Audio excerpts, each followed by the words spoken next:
Like and subscribe in the next 5 seconds, or this will be in your bed tonight. What is a subtle sign that someone is emotionally mature? They handle disagreements like opportunities for problem solving instead of getting defensive and upset. Then they actually help solve the problem instead of cycling back and having the same conversation over and over. This assumes that the other party doesn't want to recycle the argument over and over and over. The conversations are at a minimum two-sided. They can recycle it forever if they want it, but not with me. When someone commits a harmless mistake or lapse in judgment, the emotionally mature person is understanding and forgiving. Emotionally stable people don't look for grievances. I 100% agree. Empathy is one of the biggest metrics of emotional maturity. I used to cringe whenever somebody got our order wrong in the drive-thru at McDonald's, because that meant my mom was going to bitch at them on the phone for 5 minutes. I still remember the last time I treated somebody like shit for an honest mistake. It happened when I was 13. And when my dad found out, he told me why that was bullshit, marched me to our neighbor's house, and made me apologize to the kid for jumping down his throat. They can say I don't know when they don't know something. I'm a big fan of the shrug while blowing a loose raspberry maneuver. Ah, a man of culture. They apologize easily and sincerely, then move on. Being able to accept an apology and move on is also a pretty great sense of maturity. Miso is a great apologizer. Sometimes it's hard when I just wanna still be angry and sulk or complain about it. I feel like I'm alright with apologizing to others, but I know I'm shit at accepting apologies. I hold grudges real bad, and most of the time when someone apologizes to me I just want to tell them to buzz off. I'm working on it, slowly. I think a sign of emotional maturity is when a person listens before defending. They patiently and attentively listen to you express your concerns without interrupting. Once that's done, they let you know their honest perspective. They don't try to place the blame onto you or point fingers at who is right or who is wrong. Instead, they try to resolve the issue with you. This is good advice for a situation I'm heading into tomorrow at work. I'm going to work hard to listen, consider, wait, before I respond. It seems so much more respectful. I might even change my predetermined point of view. That is, after all, the only way we're going to move forward on a tricky issue. Thanks. You needn't thank me. I am happy to hear that I was able to provide some kind of advice that you can incorporate in your life. I was delighted to read your response. Best of luck to you. Give them admin powers in a server and they don't immediately abuse them. Edit. Holy crap. RIP inbox. Also, this post has given me more karma than anything else. Thanks everyone. Whoa, I saw this completely different than everyone who commented on this. I have admin on a server at work for doing work things, not a game server. I saw it from your perspective too, and I've run a gaming server. Thinking face. I'm sorry, I was wrong. That's simple. So, literally all of eyes out then. No you. They're able to be sincerely happy for others' success, without feeling as though it in some way diminishes their own accomplishments. This is something I'm actively trying to squash in me. I'm keenly aware of it and it's definitely background radiation, but it's still there. Same for me. I'm starting to realize that the answer to this problem is to be genuinely content with my own place in life. But a long history of shitty self-esteem makes improving this area very difficult. If anyone has general tips for this, I am all ears. Edit. I sincerely thank everyone who gave advice on a topic I've been struggling with my whole life. I will make sure to respond to everyone once I have the time. And thanks for the cake day wishes. Having empathy and being able to admit they are wrong. Just the general ability to look at the bigger picture and to work things out as opposed to being selfish and narrow-minded. I agree with you /PMMERTTs. God, I hate my username. Haha. That they listen patiently and don't cut others off. Listen, don't wait to speak. This is one of my favorite things. I didn't know until psychology in college that I interrupted people way too often. I observed my behavior over the next couple of days and found myself thinking about what I was gonna say in response to what they were saying instead of listening. Really changed the way I am around people for the better. I started to actually understand the people around me better. An emotionally mature person doesn't look to pick fights and tries to stay neutral on subjects they aren't properly informed about. An unfortunate catch-22 here is the more you know you don't know. It's why the uninformed tend to have much stronger opinions than the informed. This is the Dunning-Kruger effect. How they handle disappointments. Do they get angry and throw a tantrum when things don't go their way, or do they handle it maturely, come up with a constructive solution that works, or barring that, just accept it and move on? What about people who instead get depressed and fill themselves with self-pity? This is me a lot of the time. This thread is really opening my eyes to things I need to work on in therapy. They are able to respectfully step away from an unhealthy relationship. I had to force myself to do this recently, but the other person is giving me hell. I don't regret my decision, but I'm afraid of her. Make sure to check with police and therapy if it gets out of hand. I feel I fit the bill for most of these, except when I'm hungry. I'm like the poster child for Snickers. Same, except when I need to pee. I'm so awful for some reason. I shut down and become extremely moody, irritable. Once I go, I'm chip cheerio again and giggle it off. Otherwise, I'm usually pretty calm and love talking through things. This is super common, though some won't admit it or haven't noticed it, so much so that you're significantly more likely to get a lenient decision in court if your hearing is after lunch. That's why when people say breakfast being the most important meal of the day is a myth, they have to look at it psychologically, not just nutritionally. It probably is really important in that way. They don't gossip about other people. I used to gossip a lot, and now that I look back I realize how immature it was and how bad it made me look. I'm still working on changing it though. I tend to want to share how I feel about certain co-workers to other co-workers, but I've realized over the years I really dislike when people talk bad to me about others. So I'll usually tell my friends or family about what bothers me rather than potentially starting drama in the workplace. I've also learned to hold my tongue because you never truly know who knows who. It's a small world, after all.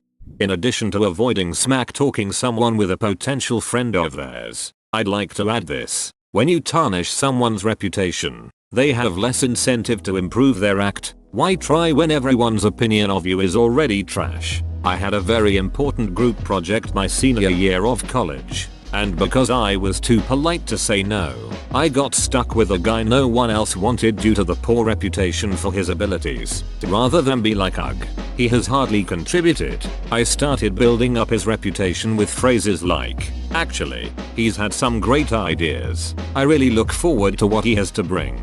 Now instead of thinking trying was pointless, he felt like he had to live up to the hype I built for him. The third group member ended up bailing due to the pressure, but this guy put in the long hours and helped me get an A on the project. Some people are beyond this and probably deserve all the trash talk, but you'd be surprised what a bit of public support does for some people. Instead of waiting for the other person to be done with their point or sentence, they actually listen and take it into consideration before replying. I can't stand people who just give overly dramatic reactions while you talk and retort without even considering what you just said. I do this when I can't hear someone LOL. People who actively aim for compromise and disagreements, and in life in general. There's something about people who want to solve problems rather than fight that strikes me as very adult compared to people who just love to stir the pot. Edit. Today I learned many folks think compromise is a dirty word. In most cases, if someone is trying to argue that 2 + 2 = 5, then I will not compromise.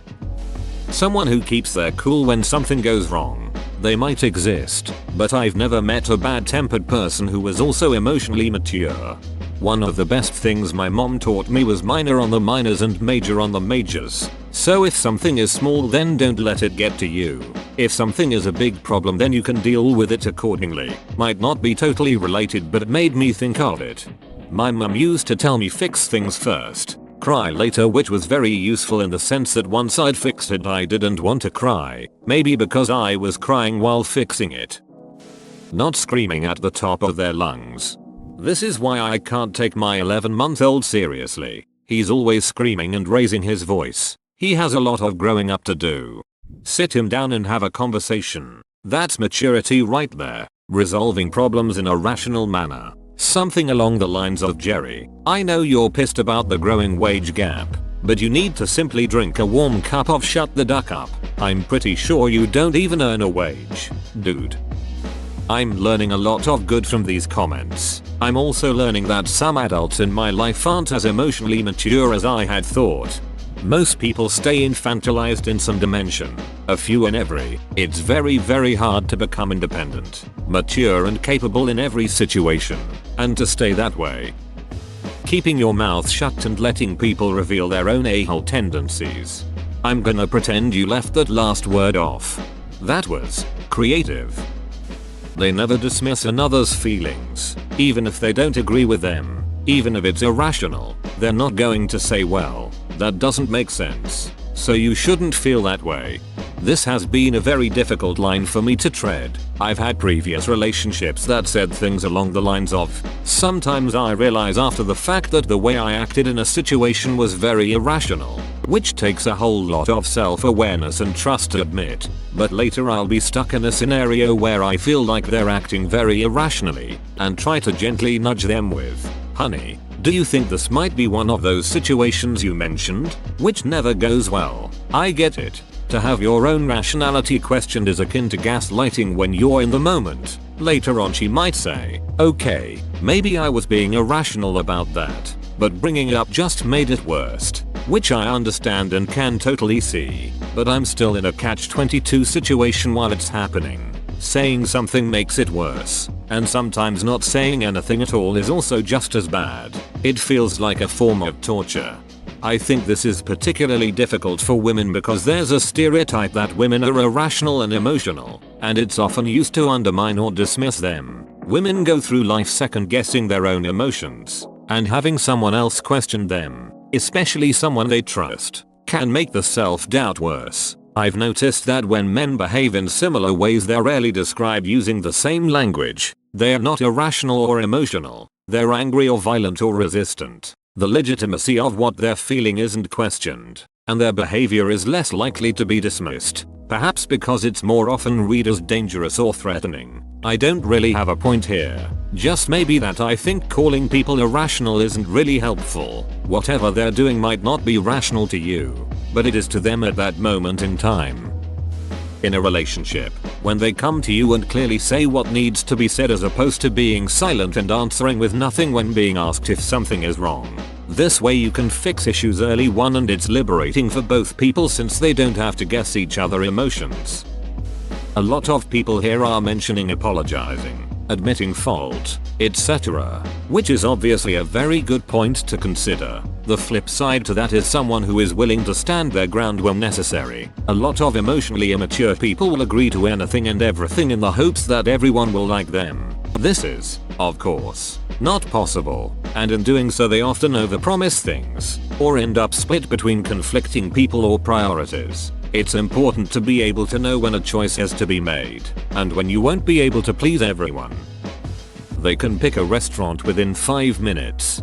I'm fine with whatever. Really, you pick. No, not that. We have a rule in my house. If you say no to any restaurant suggestion, you must follow with a counter suggestion. It's ask me anything zing. We decide where to eat in less than a minute. They can understand others' point of view, respectfully disagree with it, and be able to explain why they disagree if they choose to without demeaning the other person or feeling the need to force their opinion on others. Admitting to their mistakes, even if it hurts their pride or could get them in trouble. Not ever feeling like they must one-up another person. Forming their own option instead of agreeing with everything someone says. Treating everyone with the same amount of respect no matter the sexual orientation, gender, social status, race, religion, etc. Never seeking praise or approval for being a good person. When they're capable of interacting with people of multiple age groups, not just their own. They embrace responsibility. Come here and give me a hug accountability. They can view multiple points of an argument, and even agree with something just for shits and giggles.